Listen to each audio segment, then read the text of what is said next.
Olá, meus irmãos, que a graça e a paz do Senhor Jesus esteja com você. Estamos aqui mais uma vez, pela bondade de Deus, para juntos estudarmos mais uma lição da Escola Bíblica Dominical. E desta feita, estudando a lição de adulto da editora Betel, nesse terceiro trimestre de 2022, que traz por tema Sermão do Monte, a ética, os valores e a relevância dos ensinos de Jesus Cristo. E a lição de hoje é a lição de número 7, que traz por título a coerência entre a vida interior e a prática externa. O texto áureo está registrado em Colossenses capítulo 3, 23, que diz: E tudo quanto fizerdes, fazei-o de todo o coração, como ao Senhor e não aos homens. A verdade prática diz ainda: é preciso ter sempre em mente que Deus está atento às nossas ações e motivações e que nada está encoberto diante dele. Os objetivos da lição de hoje são 3, e o primeiro é ensinar que Deus sabe a intenção do nosso coração, mostrar a pretensiosa oração dos hipócritas e, por último, apresentar a forma correta do jejum ensinado por Jesus. Para você que tem a lição e para você que não tem, o texto de referência está registrado em Mateus capítulo 6, que vai do versículo 1, versículo 2 e versículo 5. Diz assim: Guardai-vos de fazer a vossa esmola diante dos homens, para serdes vistos por eles.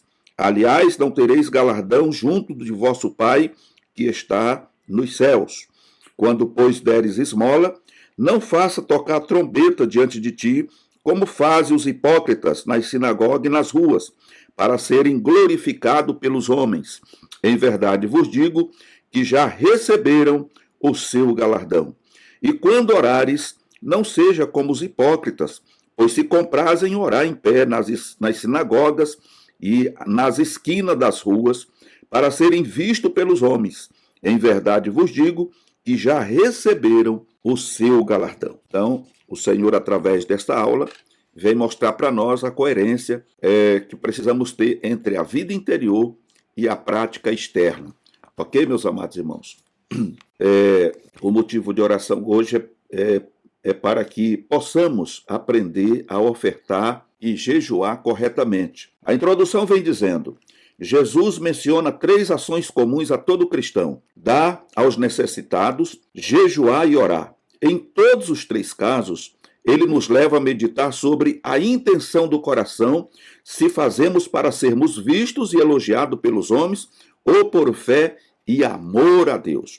Então, essa é a condição que o Senhor exige daquele que se aproxima dele, que se torna um cristão. É fazer o bem sem olhar quem. E a palavra de Deus nos orienta que o que a mão direita faz, a esquerda não pode saber. A partir do momento que você sai dessa premissa e passa a fazer algo para poder se gloriar, para poder ser aplaudido pelas pessoas, pelos homens, para que seja ovacionado, como a gente costuma dizer, então você já perdeu o seu galardão, pois é isso que o Senhor Jesus está dizendo aqui. E você não vai ter nenhum galardão por isso, o Senhor não aceita essa oferta. Então, o que devemos fazer tem que ser feito de coração e para Deus. Nós fazemos para as pessoas como se estivéssemos fazendo para Deus. Tem que ser no secreto, não para ser visto ou para ser elogiado e etc. e tal. Então, o primeiro tópico vem falando aqui sobre a justiça operada pela falsa motivação. E aqui nós vemos que Jesus condenou a atitude hipócrita de homens que, sob o disfarce de glorificar a Deus, buscavam a glória para si mesmos, agradando a Deus e não aos homens. Jesus chama a atenção sobre a maneira disfarçada de servir ao próximo, que não basta apenas fazer algo bom, mas algo cuja intenção do coração esteja centrada em Deus, conforme está registrado em Provérbios, capítulo 14, verso 33. E aí ele destaca a diferença entre fazer as coisas para ser visto e elogiado pelos homens, ou movido pelo amor e pela fé em Deus, conforme está em Mateus 6, verso 1. O grande ensinamento aqui é que a motivação é tão importante quanto a ação. Uma boa ação deve ser procedida por uma boa motivação, para que seja eficaz para os outros e para aqueles que a oferecem. Qualquer motivação que não seja o amor não terá sentido ou valor algum para Deus. E aí nós temos a referência de 1 Coríntios, capítulo 13, versículo 3, Efésios, capítulo 6, do verso 6 a 7, e 1 Tessalonicenses, capítulo 2, verso 4. Então nós vemos aqui nesse primeiro ponto, em que o Senhor ele não aceita que alguém tome para si, né, a glória, né, o louvor, o elogio. Nós somos servos do Deus Altíssimo. E tudo o que fazemos, devemos fazer, conforme está registrado aqui, devemos fazer pelo amor. É por isso que o Senhor diz, amar a Deus é sobre todas as coisas e ao próximo como a ti mesmo. Então, quando eu entendo, né, o amor de Deus na minha vida, a forma como Deus me amou e tem me amado, então eu passo a amar o próximo da forma como ele é. Eu passo a amar o próximo e a trabalhar por ele, a ajudá-lo a fazer aquilo que ele não está conseguindo fazer. Isso chama-se empatia. Infelizmente, nós vivemos num mundo em que o egoísmo tem falado mais alto, aonde as pessoas vivem por si. Aí prevalece aquele pensamento de que cada um por si e Deus por todos. Então, se eu consigo adquirir alguma coisa, satisfazer o meu ego, satisfazer as minhas necessidades, então o resto que se vire, cada um corra atrás do seu prejuízo. E aqui a palavra de Deus nos orienta, através dos ensinamentos de Jesus, é que nós não podemos ser hipócritas. Nós não podemos usar como os fariseus usavam, de dar esmola, né, na frente das pessoas, para que eles fossem elogiados. Ter prazer em orar, né, em pé, em voz alta, para que todo mundo ouvisse o que ele estava falando com Deus. E outras vezes, nas esquinas das praças, das ruas, para que fosse elogiado pelas pessoas que passavam e pudessem dizerem assim, olha, esse homem é santo, olha que homem santo, que homem crente, esse homem realmente é um homem espiritual. Irmãos, nós não precisamos dessa propaganda barata, nós precisamos fazer as coisas conforme o Senhor nos orientou. Quando levar a nossa oferta, nós temos, isso nós vimos na lição anterior, levar a nossa oferta ao templo, nós precisamos fazer um exame para ver se não temos alguma coisa contra alguém ou se alguém tem alguma coisa contra nós e deixamos a nossa oferta e vamos consertar com ele, porque senão a nossa oferta não será recebida. Quando orarmos, o Senhor nos orienta a entrar no nosso quarto, fechar a porta e orar ao nosso Pai em secreto, e ele que nos vê em secreto nos responderá, nos abençoará. Então essa é a regra que o Senhor, né, impõe para aquele que verdadeiramente é um cristão. Louvado seja o nome do Senhor. E por último, nós devemos procurar agradar a Deus e não aos homens. Louvado seja o nome do Senhor. Jesus espera que nós realizemos obras de justiça, não para entrar no reino ou para ganhar uma posição especial diante do Pai, mas como atos deliberados para reformar a expressão externa de nossas vidas ao trabalho realizado por Deus dentro de nossos corações. Quando doamos qualquer coisa para uma pessoa ou para a obra de Deus, pensando em fazer o melhor para Deus, em gratidão por tudo que o Senhor tem feito por nós, expressamos em atitudes a transformação já realizada em nossas vidas, conforme registra Mateus capítulo 11, verso 29.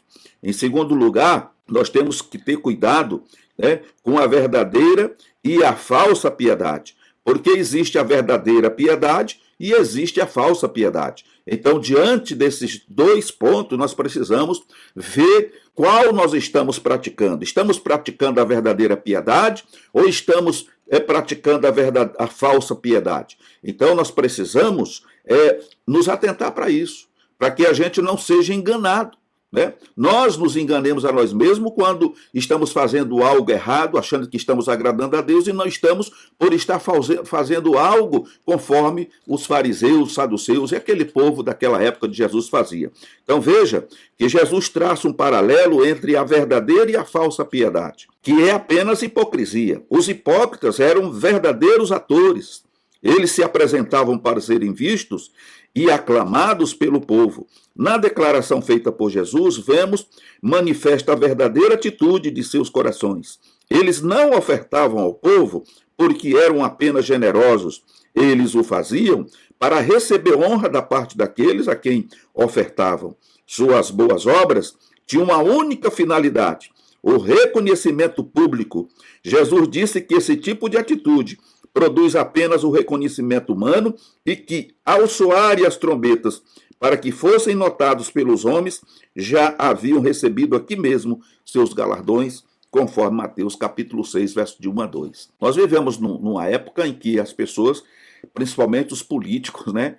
Muitas pessoas fazem política e elas costumam fazer esse tipo. São verdadeiras pessoas hipócritas, né? Essas pessoas, elas só aparecem nas épocas de eleições e elas abraçam pegam uma criancinha no colo e faz aquele salamaleque para poder ganhar a confiança daquelas pessoas, promete muita coisa e às vezes até ajuda uma comunidade, faz uma coisa, faz outra, mas depois desaparece. No cerne bíblico e espiritual, as coisas não podem ser assim. E principalmente no meio cristão.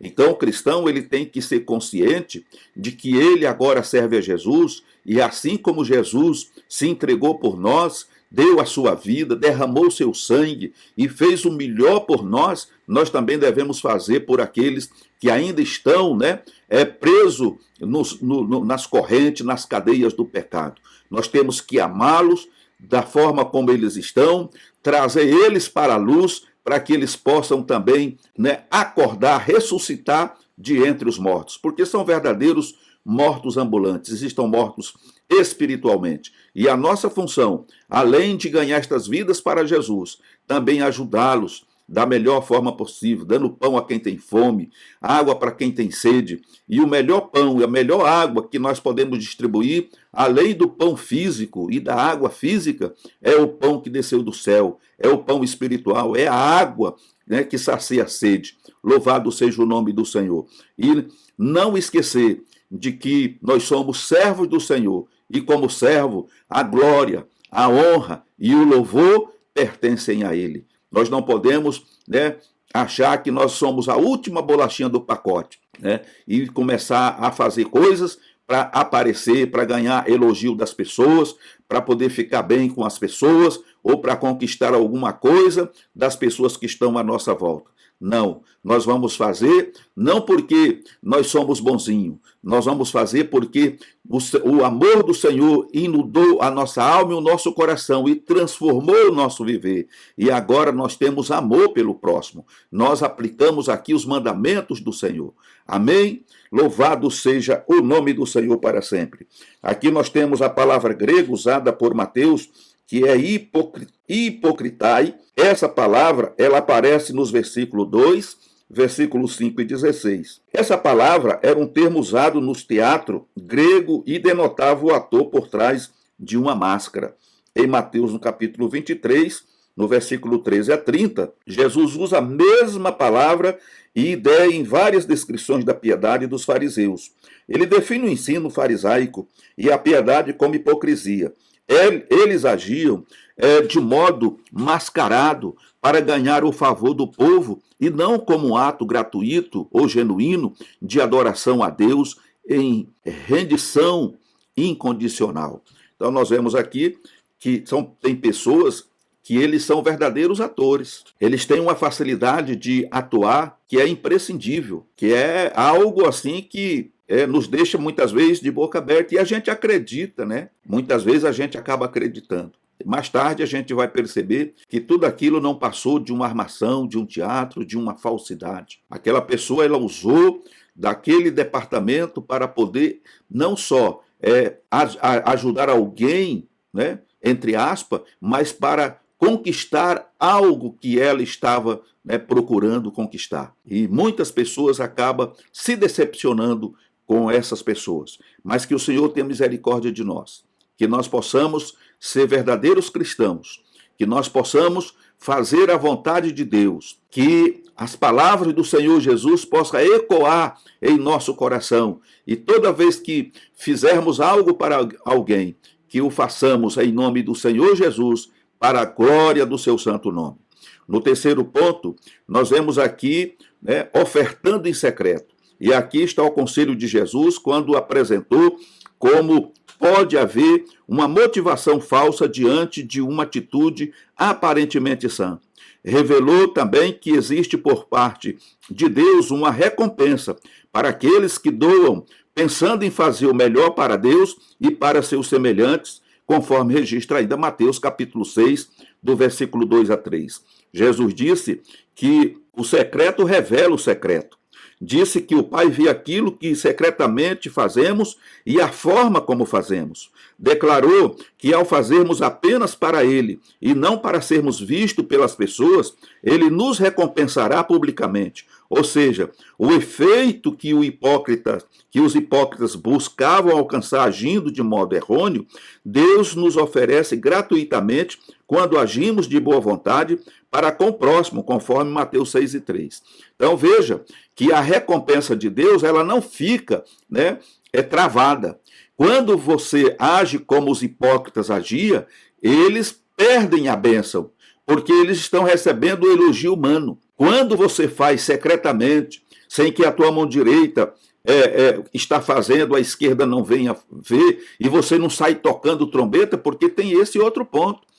Tem pessoas que eles fazem, mesmo secretamente, as coisas, mas quando ele vê aquela pessoa, ele lança em rosto, ele chega, olha rapaz, olha irmã, mas que coisa maravilhosa, que coisa linda, não é que esse vestido que eu te dei caiu bem em você, olha como esse paletó ficou bem ajustadinho em você, isso é uma maravilha, olha, foi eu que dei para ele. Foi eu que dei para ela. Você tocou trombeta, irmão. Você se tornou um hipócrita. Já era. Não tem mais bênção, não tem galardão. Agora você faz o bem, você dá uma roupa para um sapato para outro, dá comida para quem tem fome, prepara uma cesta básica, vai no mercado, faz uma compra, leva para aquela família que está passando necessidade, que você conhece, sabe que as coisas estão difíceis lá. Você faz isso e apresenta diante de Deus. E fica tranquilo, irmão. A honra, a glória é do Senhor, mas o Senhor vai te abençoar, Ele vai te dar galardão com isso, Ele vai multiplicar as bênçãos no teu celeiro. É assim que tem que ser. Então,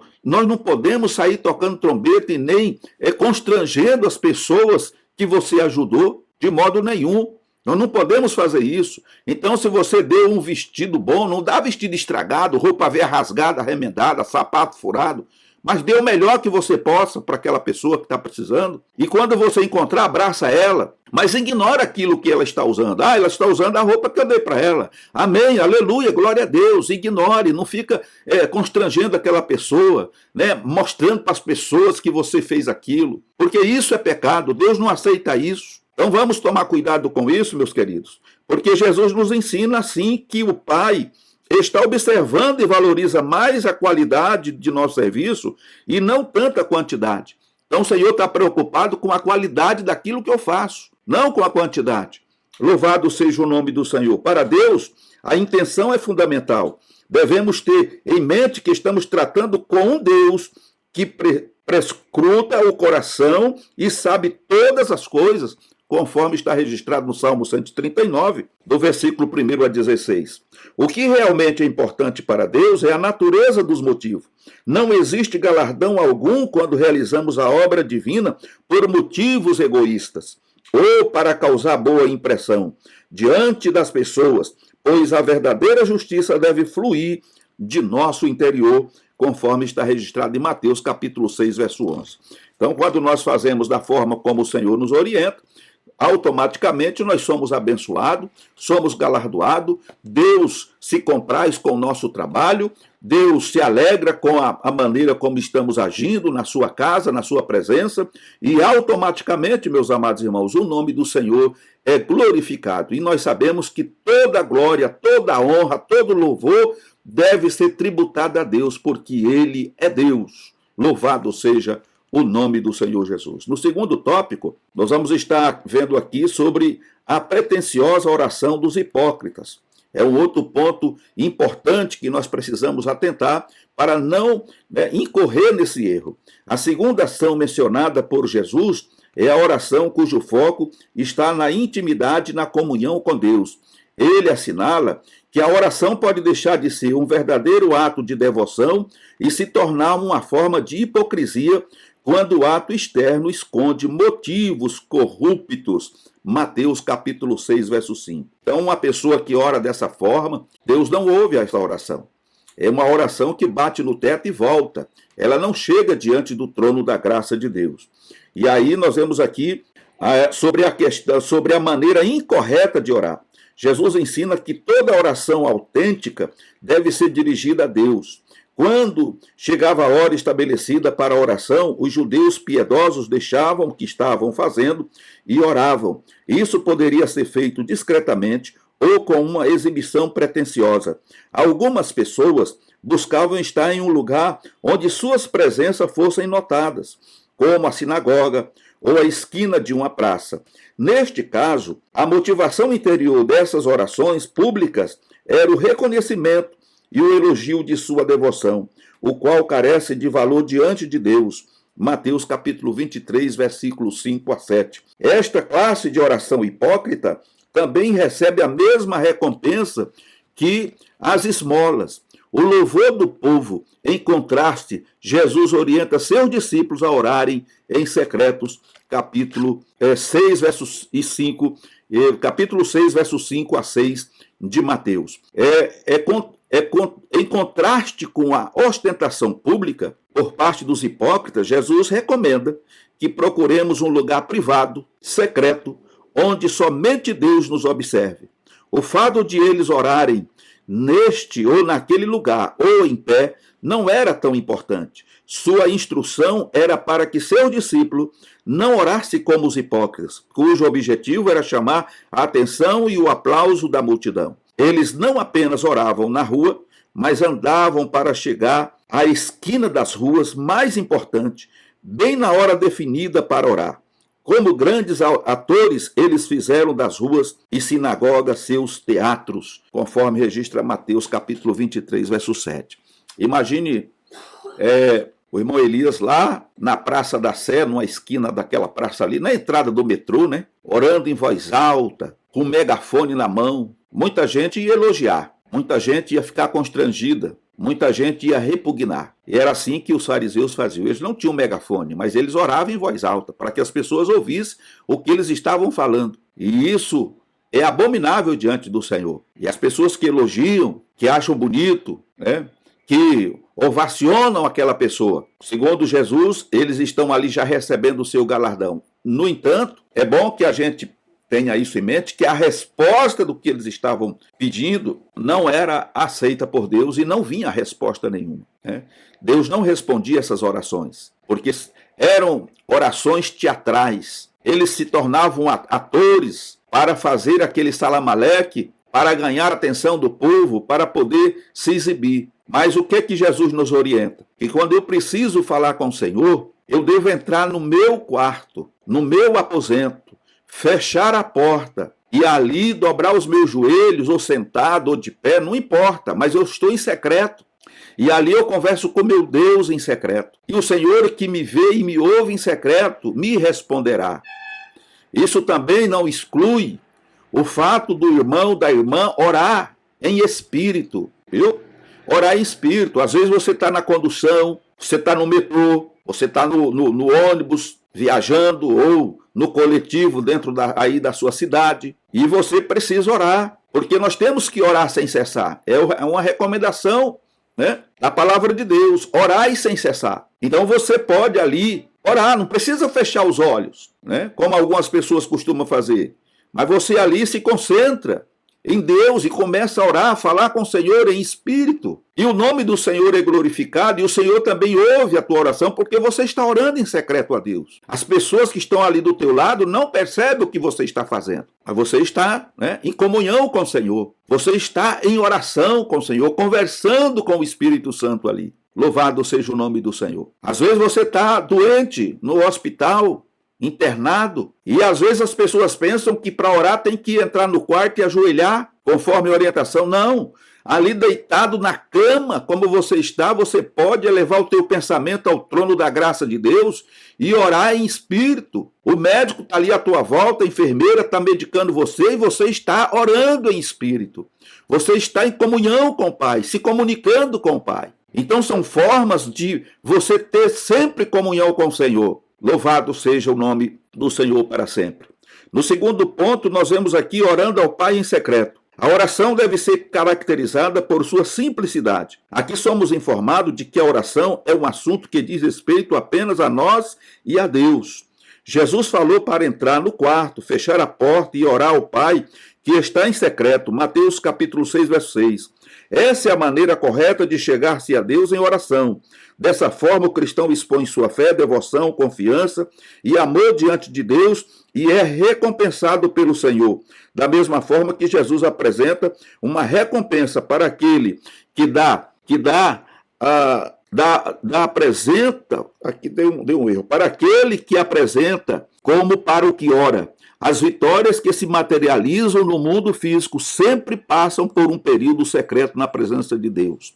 Nós temos aqui a referência de Hebreus capítulo 11, verso 6. E aqui, meus amados irmãos, é claro que o cristão, ele precisa ter esse momento de intimidade com Deus. Todo cristão precisa ter isto. Momento, uma vez ou duas vezes no dia. Nós temos exemplo aí de Daniel, que ele orava 3 vezes ao dia. Mas isso também não quer dizer que Daniel vivia em plena comunhão com o Senhor e que durante os seus afazeres e diante, muitas vezes, de problemas que surgiam ali no reino onde ele trabalhava, onde ele era superintendente, ele não estava ali sempre conversando com o Senhor em espírito.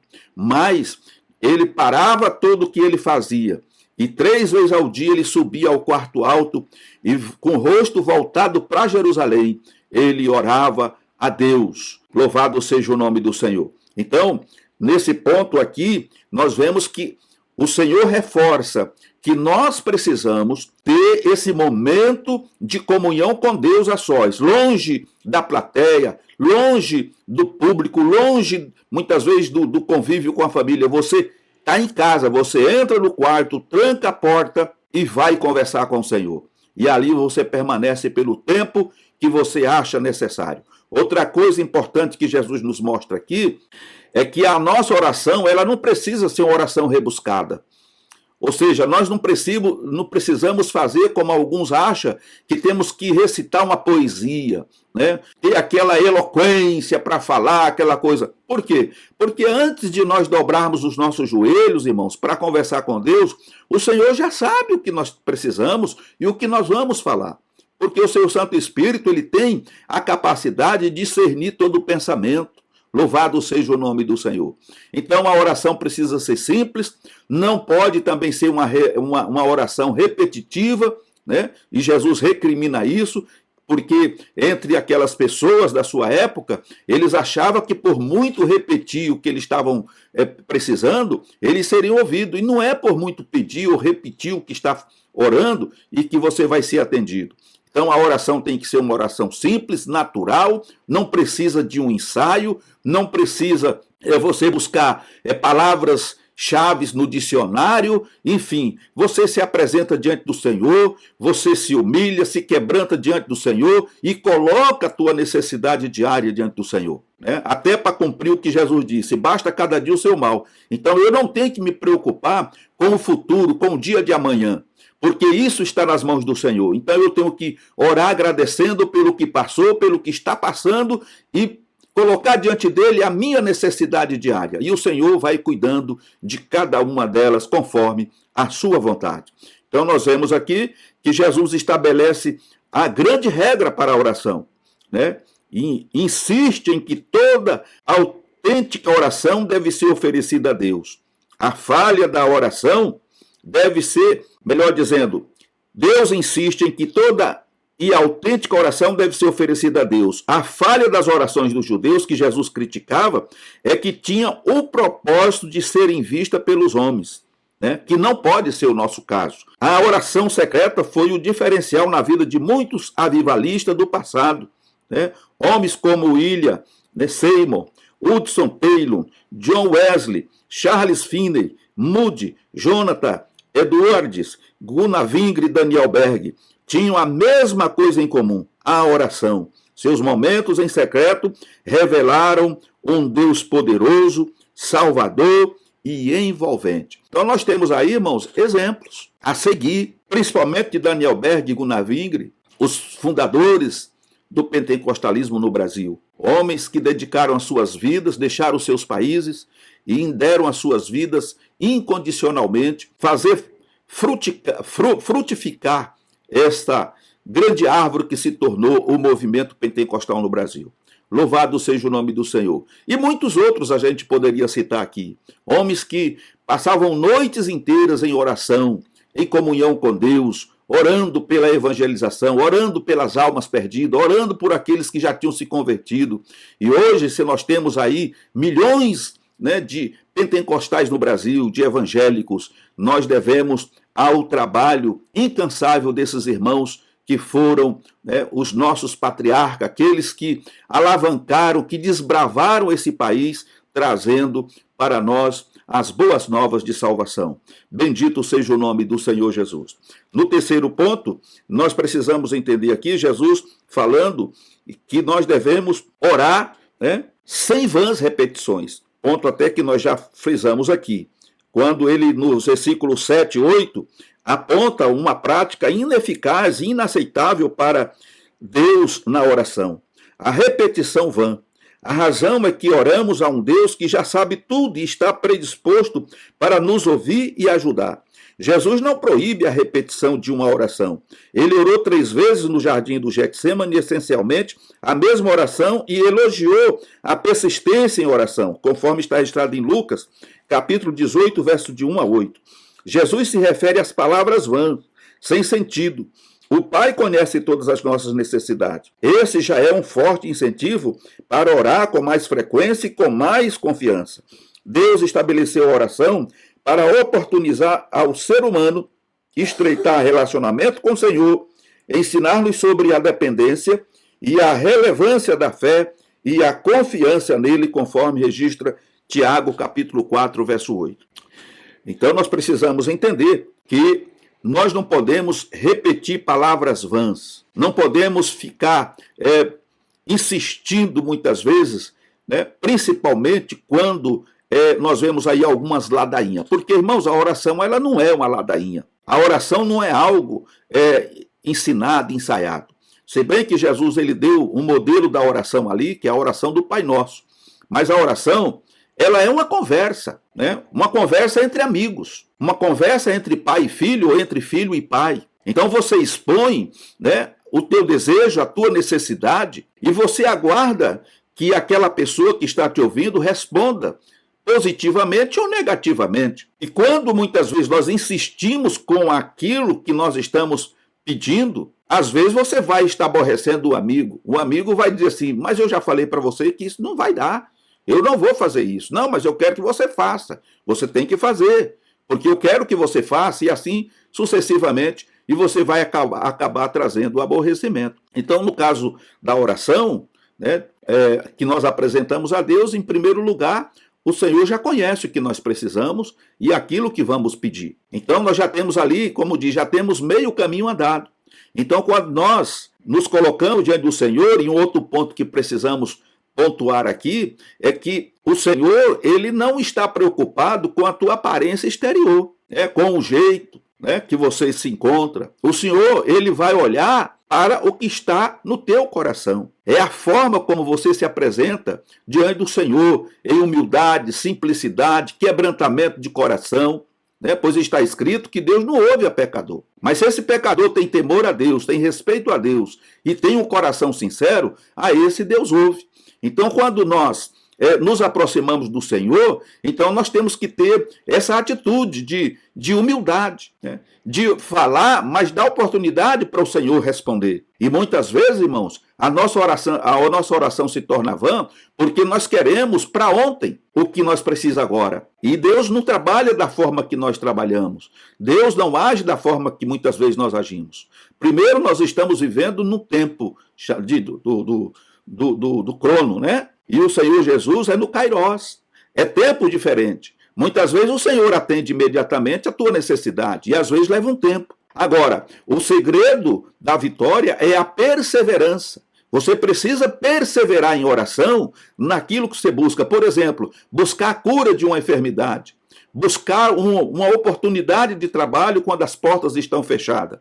Então você precisa perseverar em oração. O batismo com o Espírito Santo, às vezes tem irmãos que conseguem rapidamente o batismo com o Espírito Santo. Outros precisam pedir e perseverar em oração e muitas vezes demora anos para poder receber. Mas aquele irmão persevera, ele continua buscando, né? Aquele que recebeu o batismo com o Espírito Santo, ele passa agora a buscar dons espirituais. E o apóstolo Paulo nos aconselha a buscar os melhores dons. Então, muitas vezes você tem desejo de ser um pregador do evangelho e você precisa, né, do dom da palavra, né, do dom do conhecimento. E aí você começa a orar, a pedir ao Senhor, mas não vem hoje, não vem amanhã, mas você persevera e um dia você recebe.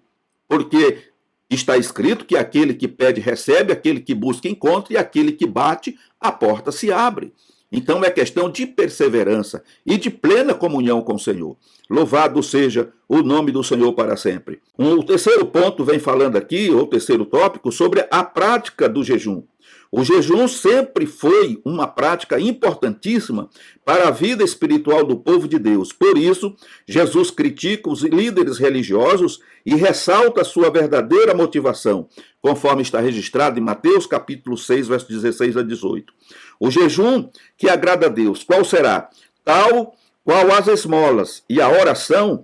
O jejum dos líderes religiosos era apenas um espetáculo de sua suposta piedade ao fingir dor, tristeza e abnegação. Era um verdadeiro show para atrair a atenção das pessoas, conforme registra Isaías, capítulo 58, versículo 2 a 8, Mateus, capítulo 6, 16 a 18.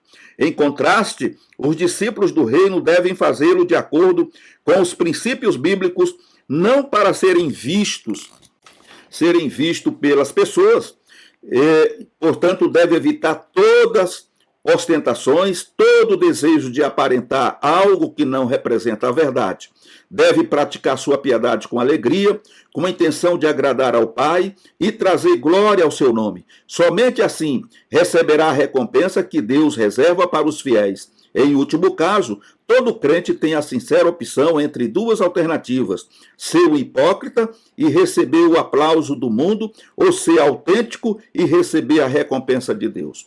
E aí uma pergunta: qual dos dois você prefere ser? Um crente hipócrita que recebe o aplauso, né, dos homens, ou um autêntico cristão que recebe a recompensa de Deus? Então, é uma escolha que eu faço, é uma escolha que você deve fazer.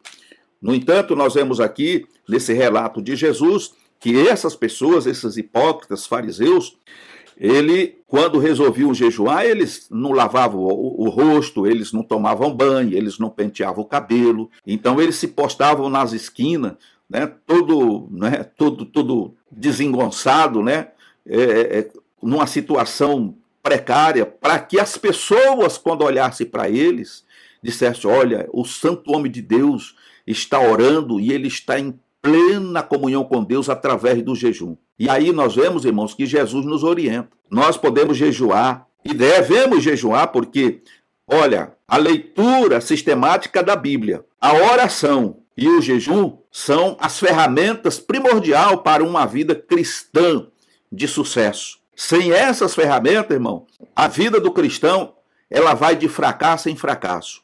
É levantando de um buraco e caindo no outro. Você quer ter uma vida cristã autêntica, uma vida vitoriosa?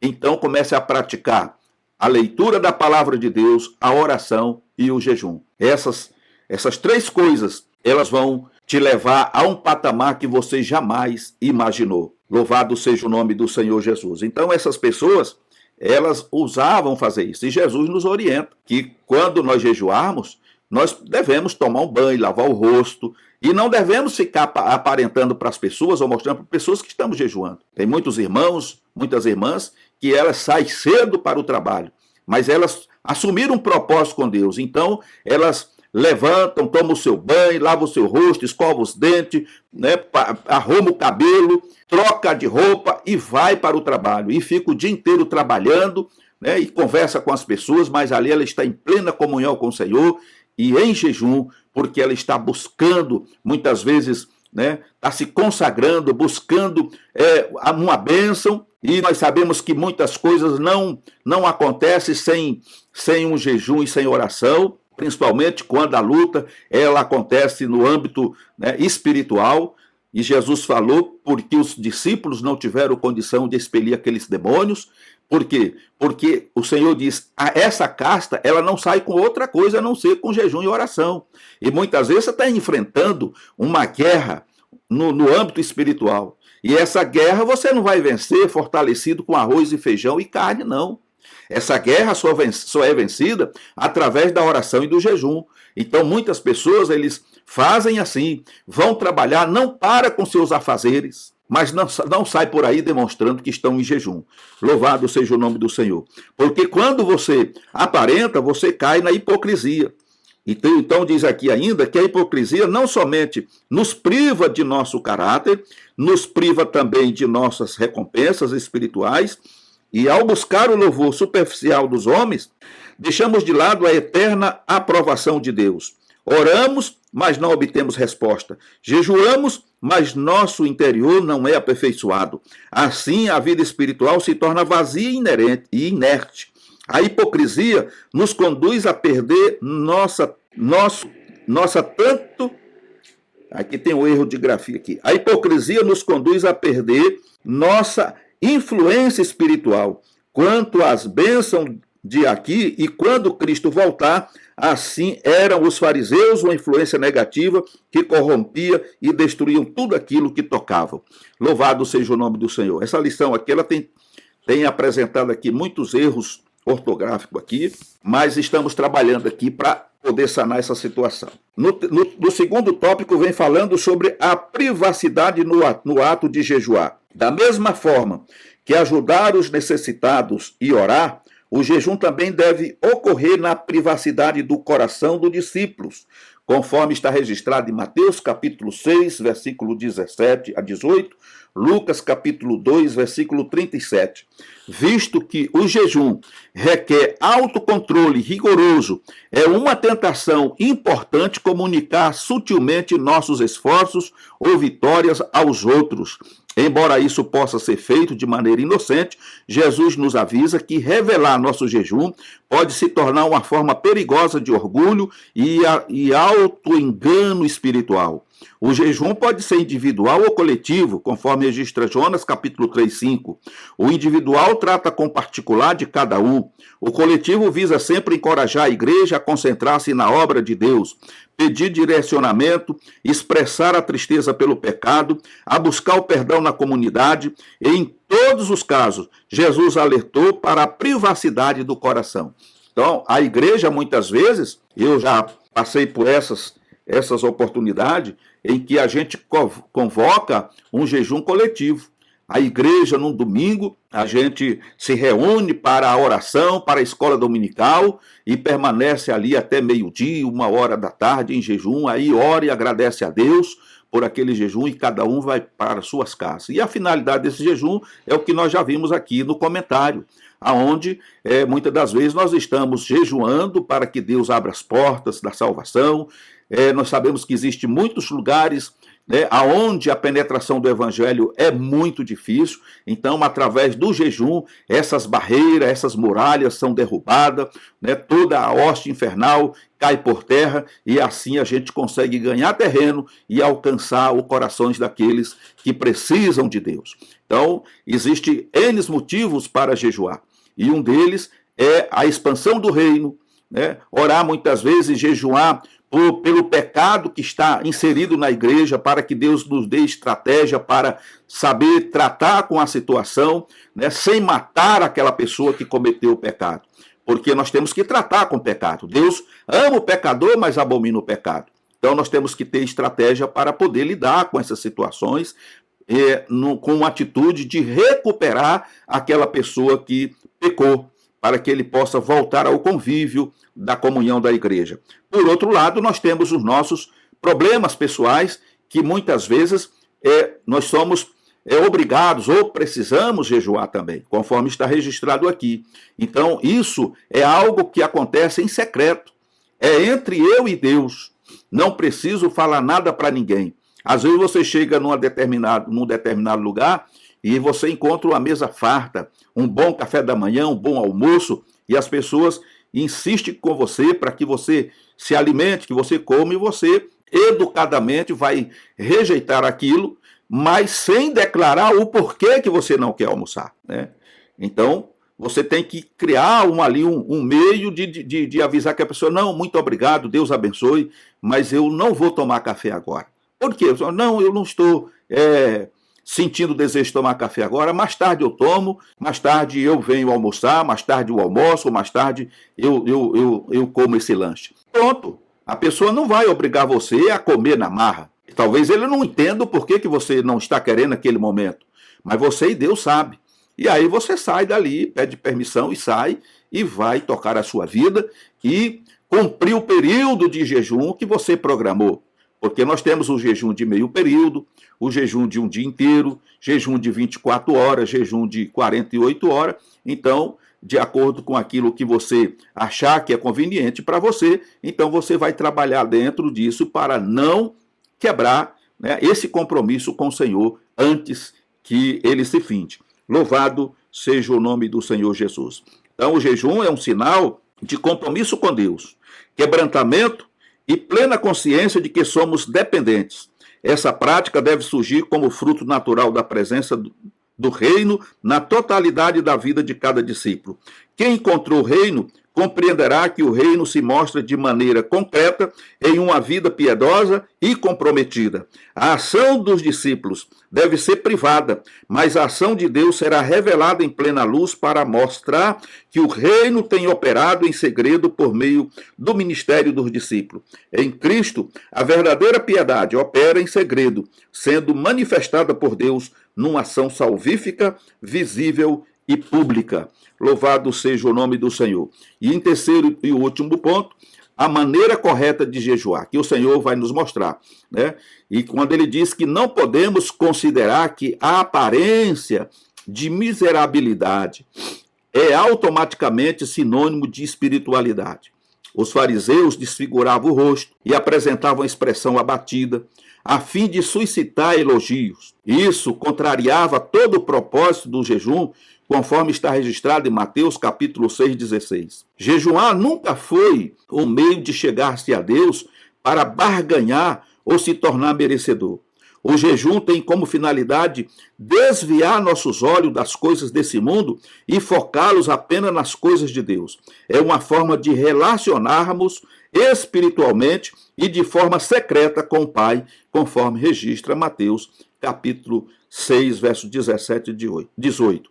Portanto, meus amados, jejuar é um exercício espiritual para quebrantamento de domínio próprio, para priorizar as coisas espirituais e estreitar um relacionamento com Deus. Quem jejua o faz para si, porque Deus não muda. Nós sim. O jejum é a mortificação da carne através da abstenção de alguma coisa. Nunca deve ser feito em base de troca, ou seja, darei isso para conseguir isso. Essa é uma maneira errada de fazê-lo. Quando jejuamos, nosso espírito se fortalece e nos tornamos mais sensíveis para ouvir a voz de Deus e discerni-la. Embora não seja uma prática muito utilizada pelos cristãos atuais, o jejum é de vital importância para nossas vidas, conforme Mateus capítulo 6, versos 17 a 18. Então, mais uma vez, nós vemos aqui que o jejum, ele nos dá condição de nos aproximarmos mais de Deus, de termos um maior afinamento com Deus, através dessa comunhão perfeita com o Senhor. Infelizmente, irmãos, poucos são aqueles que ainda jejuam. A maioria nem jejuam mais, não oram. E às vezes surge aquela pergunta, por que é que Deus não faz mais isso? Por que é que Deus não faz aquilo? Por que é que Deus não cura? Por que é que Deus não liberta? Por que é que Deus não está batizando com o Espírito Santo? Às vezes você tem aí um templo aí com 1000 pessoas e você não vê mais esses sinais acontecer, porque esses sinais deveriam acontecer, eram para acontecer. Pois o Senhor dizia, esses sinais seguirão aos que creem. Eu não creio, você não crê, a igreja não crê. E por que os sinais não estão acontecendo? Porque muitas coisas nos afastou. Aqui nós vemos aqui no comentário que o Senhor Deus não muda. Deus continua sendo o mesmo ontem, hoje será para sempre. Mas nós mudamos. E esse é o ponto. Então, quando nós não temos esse contato, né, com a palavra de Deus, com a oração e com o jejum, irmãos, nós vamos ficar aquém daquilo que nós deveríamos estar. Vamos pregar bonito, com muita eloquência, mas não vamos ver resultado. Vamos nos reunir e clamar e orar, mas não vai haver resultado. Por quê? Porque nós precisamos consertar o altar. Não é porque você tem essa alcunha ou esse título de crente, de evangélico, que está tudo certo. Quando a gente olha para o profeta Elias, diante ali dos profetas de Baal e de Aserá, e o povo de Israel ali mais vendido do que banana na feira, então nós vemos ali que a primeira coisa que o profeta Elias fez foi restaurar o altar. Então, se nós não restaurar o nosso altar, não estou falando o altar da igreja, mas o meu altar, o seu altar individualmente, voltarmos à prática da leitura da palavra de Deus, à prática da oração e do jejum, nós não vamos conseguir chegar a lugar nenhum. Porque eu comparo cada indivíduo, cada irmão, cada irmã como um tição, como uma lenha, que quando é colocada no fogo, ela vai se incendiar. Então, se você é um iceberg, mesmo que coloque no fogo, não vai acontecer nada porque está muito frio. Então, nós precisamos nos aquecer. Precisamos desse aquecimento espiritual que só vem por meio da oração, do jejum e da meditação na palavra de Deus. Então, é isso que eu entendo, né, através do comentário aqui, né, do bispo Abner Ferreira. Meus amados irmãos, chegamos à conclusão aonde temos aqui escrito que todo aquele que passou pela experiência do novo nascimento, ao praticar esmola, oração e jejum, deve fazer com todo o seu envolvimento e com todo o seu envolvido coração, mente e corpo, refletindo assim a fé, a devoção e o amor a Deus, visando o quê? A minha glória pessoal? Não, visando a glória de Deus. Então, irmãos, o jejum é uma prática importante para a vida espiritual do povo de Deus. Por isso, Jesus critica os líderes religiosos e ressalta sua verdadeira motivação. Que Deus nos abençoe, que Deus nos guarde, que Deus nos ajude a compreender mais e mais a sua vontade. E se queremos ter uma igreja forte, vitoriosa, nós precisamos atentar para esses 3 pontos importantes, o qual vimos na lição de hoje, né? Oração, jejum e meditação na palavra de Deus. Sem isso, irmãos, nós seremos evangélicos, seremos crentes, mas seremos como qualquer outra pessoa. E por outro lado, o inimigo vai ter muito mais chance de nos derrotar.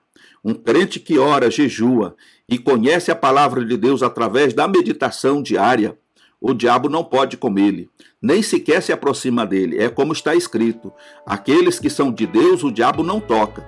Se o inimigo tem tocado na tua vida, na tua casa, se ele tem cirandado na tua vida, é porque você não está no centro da vontade de Deus. E para chegar no centro da vontade de Deus, você tem que seguir essas diretrizes que hoje foi passado através desta aula da escola dominical. Portanto, meus queridos irmãos, ficamos por aqui, agradecido a Deus por tudo, agradeço a Deus pela sua vida, pelo compartilhamento, por você que tem se inscrevido no canal, tem feito aí a sua inscrição, tem acionado o like de notificação e, querendo Deus, estaremos de volta numa outra oportunidade. Portanto, fiquem todos na paz do Senhor Jesus e até breve, se assim Deus o quiser.